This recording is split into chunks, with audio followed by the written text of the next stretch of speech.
అప్పుల బాధలు వెంటాడుతున్నాయా? అయితే 6 JVR వారి జాతిరత్నాలు ధరించండి. రైట్, బ్రేకింగ్ న్యూస్ వస్తున్నాం. మనం టీవీ స్క్రీన్ పై ruthless killer Raj Kumar suicide చేసుకున్నాడు. ముక్కు పచ్చలారని పసికందులతో సహా 6గురిని అతి కిరాతకంగా చంపేసిన షాబాద్ హంతకుడు ఇప్పుడు విగత జీవిగా పడి ఉన్నాడు. మీరు చూస్తున్నారు మనం టీవీ స్క్రీన్ పై రాజ్ కుమార్ డెడ్ బాడీని. సో తన పక్కనే ఒక పాయిజన్ బాటిల్ కూడా ఉంది. నిజంగా రాష్ట్ర వ్యాప్తంగా చర్చనీయాంశంగా మారింది షాబాద్ కేసు. అత్యంత ఘోరంగా, అత్యంత అమానవీయంగా 6గురి ప్రాణాలు పొట్టన పెట్టుకున్నాక అసలు వీడు ఎక్కడున్నాడు, ఎక్కడికి వెళ్ళాడు, ఎక్కడ తలదాచుకున్నాడు, అసలు ప్రాణాలతో ఉన్నాడా లేడా, సో లేకపోతే ఇంతమందిని చంపేశానన్న పశ్చాత్తాపంతో ఆత్మహత్య చేసుకున్నాడా అనే ప్రశ్నలు ఈ కేసులో అటు పోలీసులకు ఇటు జనాలకు, ఇవే అంతు చిక్కని ప్రశ్నలకు సమాధానం ఇప్పుడు రాజ్ కుమార్ శవం ఇచ్చింది. రంగారెడ్డి జిల్లా షాబాద్ను వణికించిన 6గురిని హత్య చేసిన హంతకుడు రాజ్ కుమార్ అనంతలోకాలకు వెళ్ళిపోయాడు.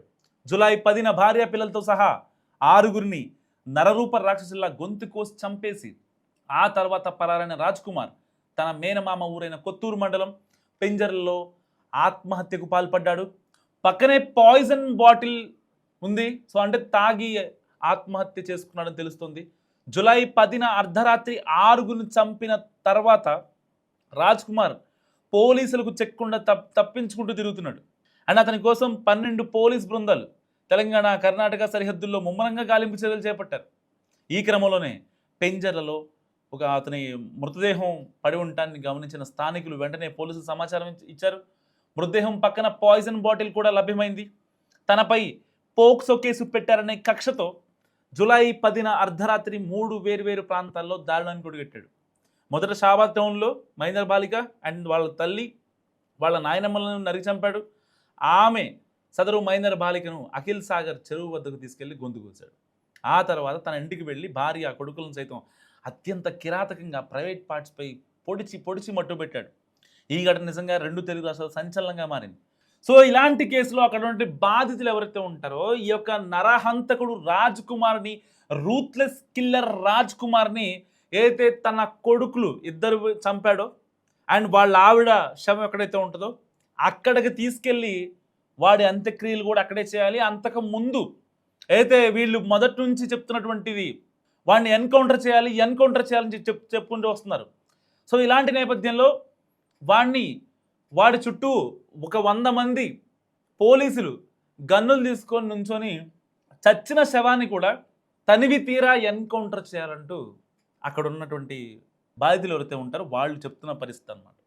సో నిజంగా ఈ యొక్క ఆలోచన వినటానికి కాస్త గగురు పుడిచేలా ఉన్నా, అంటే ఇది ఒక వాళ్ళ కోరిక అనుకోవచ్చు. వాళ్ళకి ఊరికి పట్టిన గ్రహణం వీడాలంటే, ఆ కీడు తొలగిపోవాలంటే ఏదైతే ఆ వాడి రక్తపు మరకలతోనే ఆ దరిద్రాన్ని కడిగేయాలంటూ కూడా అక్కడ ఉన్నటువంటి బాధితులు ఎవరైతే ఉంటారో వాళ్ళ హస్బెండ్, వాళ్ళ అమ్మ నాన్న కావచ్చు, ఇటు ఆ బాలికకి సంబంధించినటువంటి వాళ్ళ దూర బంధువులు, ఇంటి పక్కన వాళ్ళు, వాళ్ళందరూ చెప్తున్న మాట. ఇప్పటికే షాబాద్ పోలీస్ స్టేషన్ చుట్టూ వాళ్ళందరూ దాదాపుగా 3 రోజులుగా వాడిని మాకు అప్పగించండి అని చెప్పుకుంటూ వస్తున్నారు. సూర్యాపేట వెళ్ళాడు, ఆ తర్వాత మళ్ళీ తలదాచుకోవడానికి అక్కడే ఉండి మళ్ళీ హైదరాబాద్ వచ్చేసాడు. సో ఇలాంటివి కొన్ని విన్నాం మనం. ఈవెన్ మార్నింగ్ వరకు కూడా తన ఆచూకీ దొరకలేదని ఎక్కడ కూడా కన్ఫైన్ చేయలేదు పోలీసులు. సో ఇలాంటి నేపథ్యంలో అతన్ని పట్టుకున్నారు అని సోషల్ మీడియాలో మనం వార్తలు చూసాం. కానీ కట్ చేస్తే పెంజర్లలో తన మేనమామ దగ్గర చచ్చి శవమే తేలాడు. నిజంగా అతను చనిపోయాడా లేదంటే ఎవరు చంపారా అనే కోణంలో కూడా ఇప్పుడు పోలీసులు విచారిస్తున్నారు. అంటే బలవన్మరణమా లేదంటే న్యాచురల్ డెత్తేనా? ఎందుకంటే 6గురిని చంపేశాడు అతి కిరాతకంగా. 60 కత్తిపోట్లతో 6గురిని చంపి ఆ అమ్మాయికి సంబంధించిన మెడలో అంటే హారం వేసినట్టుగా ఆ యొక్క పేగులు వేసాడు.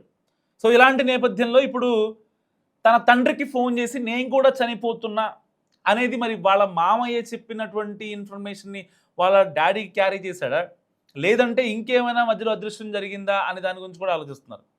సో కరెక్ట్గా తిమ్మాపూర్ రైల్వే స్టేషన్ దగ్గర అయితే అతను ఆ రోజున 6 మర్డర్లు చేసిన తర్వాత వెళుతూ ఉండగా అక్కడ ఉన్నటువంటి ఆ రైల్వే ట్రాక్ పైన కాసేపు ఆగాడు. ఎప్పుడైతే సరిగ్గా ట్రైన్ వస్తుందో ఆ మధ్యం మత్తులో అంతమందిని చంపేశాన్న ఒక ఫీలింగ్లో ఎట్టి పరిస్థితుల్లో చనిపోదామని ఫిక్స్ అయిపోయాడు. కానీ ఇక నా వల్ల కాదు అని తెలుసుకున్న తర్వాత ఇక మళ్ళీ కారు తీసుకుని బయటకు వచ్చాడు. సరిగ్గా హైవే ఎక్కిన తర్వాత ఆ కారుని అక్కడే వదిలేసి వెళ్ళిపోయాడు. సరిగ్గా అదే టైంలో నేను కూడా చనిపోతున్నా, నేను కూడా ఆత్మహత్య చేసుకుంటా అని వాళ్ళ నాన్నకి ఫోన్ చేసినది ఇప్పుడు వాళ్ళ నాన్న బయట పెట్టినటువంటి ఇన్ఫర్మేషన్. సో అతన్ని పట్టుకునేందుకు లుకౌట్ నోటీసులు జారీ చేశారు అండ్ 2 లక్షల రివార్డు కూడా ప్రకటించారు. సో ఎంత చేసినా సరే వాడు మాత్రం దొరకలేదు. పోలీసులకు దొరకకుండా పరారీలో ఉన్న ఈ యొక్క రూత్లెస్ కిల్లర్ రాజ్ కుమార్ శవమై తేలడంతో ఒక సంచలన కేసు, ఒక ప్రధాన ఘట్టం ముగిసిందని చెప్పుకోవచ్చు. ఎందుకంటే 1 కాదు 2 కాదు 6గురిని 60 కత్తిపోట్లతో పొడిచినటువంటి ruthless killer Raj Kumar case 2 Telugu రాష్ట్రాల్లో సంచలనంగా మారింది. సో ఇప్పుడు ఒక పక్క పాయిజన్ బాటిల్ అండ్ సరిగ్గా 3 రోజుల్లోనే ఈ యొక్క కేసు సంబంధించి మొత్తం అంటే జరగాల్సిన న్యాయం జరిగింది. కానీ ఇప్పుడు బాధితులు ఎవరైతే ఉన్నారో ఈ కేసులో ఈ రూత్లెస్ కిల్లర్ రాజ్ కుమార్ వల్ల ఒక ప్రాణాలు కోల్పోయినటువంటి వాళ్ళ భార్య అండ్ వాళ్ళ అమ్మా నాన్న వాళ్ళు, వాళ్ళ బంధువులు, చిన్నపిల్లల్ని తలుచుకొని ఏడ్చేటోళ్ళు అండ్ ఆ బాలికకు సంబంధించిన వాళ్ళ ఫ్యామిలీ, వాళ్ళకి న్యాయం ఎవరు చేస్తారని అడుగుతున్నారు.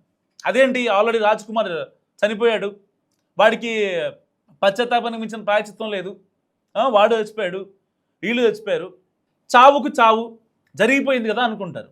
కానీ ఇక్కడ బాధితులు రేసిస్తున్న క్వశ్చన్ ఏంటంటే, వాణ్ణి ఏదైతే ఆ పిల్లల శవం దగ్గర పోలీసులు ఎలాగైతే గాల్లో కాల్పులు జరుపుతారో, ఏదైతే కొంతమందిని బెదరగొట్టడానికి భయపెట్టడానికి ఎలాగైతే పోలీసులు గాల్లో రౌండ్లు కాల్చుతారో, అలాగే వాడి శవం ముందు కూడా అలాగే వాడిని 100 మంది వాడి శవం చుట్టూ నుంచొని కాల్చాలని డిమాండ్ చేస్తున్నారు.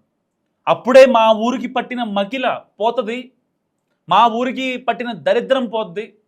ఇన్నాళ్లలో ఒకే రోజు 6గురు చనిపోయిన ఘటన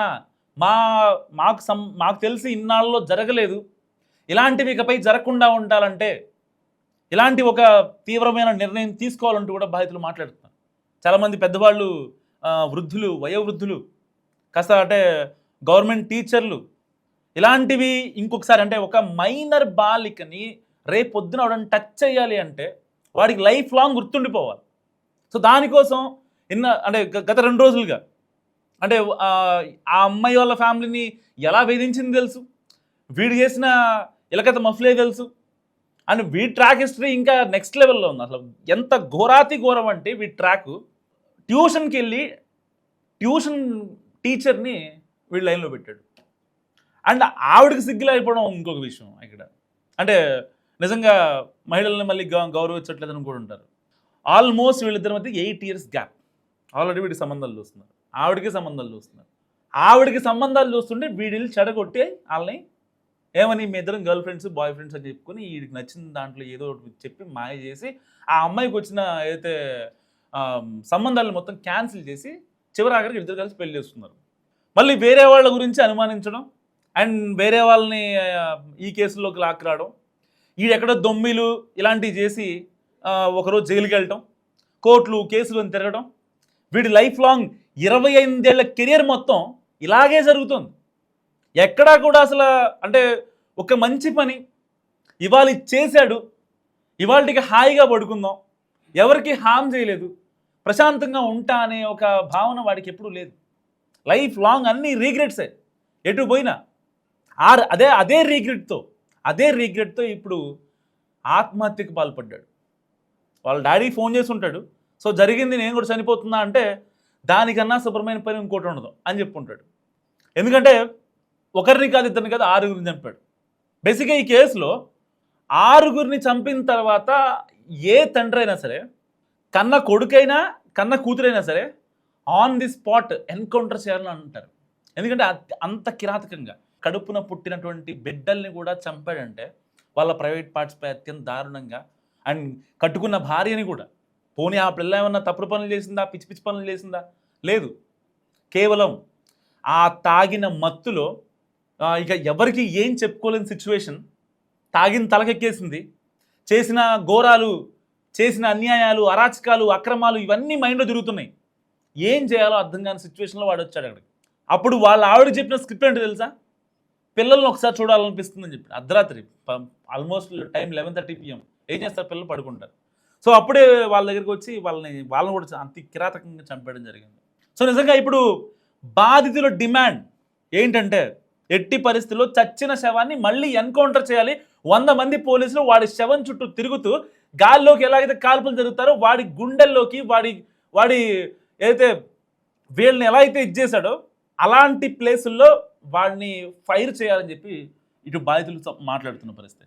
నిజంగా వర్కౌట్ అయ్యే ఛాన్స్ ఉందంటారా? మస్తుగా కామెంట్ చేయండి.